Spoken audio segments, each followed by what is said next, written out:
Hi, and welcome to this lecture on team formation.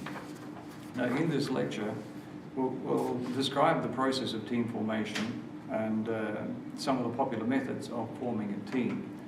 Now, by the process, I mean we'll need to have a look at the information you'll need in order to make the decisions you need to make about how you're going to form the team.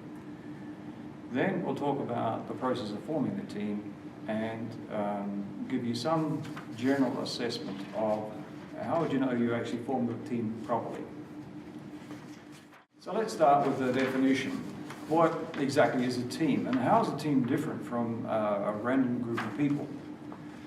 Well, a reasonable definition of a team is given as a social system of 3 or more people embedded in a context whose members perceive themselves to be a team and who collaborate on a common task.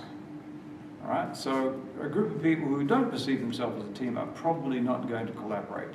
So the elements of that definition are fairly essential. Now, some examples of teams. One of my favorites is the kids' soccer team. Here, everybody sees themselves as part of the team. They join the soccer team. It's great. And everybody knows what they're going to do. They're collaborating on a task. Everybody wants to kick the ball, because that's what you're supposed to do. Not overly organised, and it's not overly productive, but everybody has a lot of fun. In the context of this lecture, we're probably talking more about higher performance teams, and you have several examples there. There's the motor racing pit crew, and you're probably fairly familiar with those. Now, clearly, they are working under pressure, and everybody has to know exactly what they're going to do, exactly when, and how to coordinate their efforts. So, for example, if somebody if somebody has a problem with taking one of the wheels off, the rest of the team need to know how to react to that.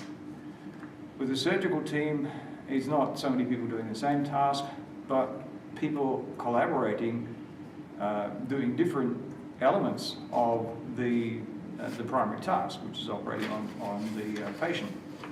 Now, clearly, in that context, it must be a very well-defined and high-performance team.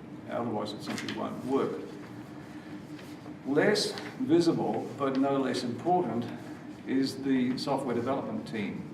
Now there, everybody needs to collaborate. Everybody needs to know what they're supposed to do, what the overall team is supposed to do, and they have to function as a team.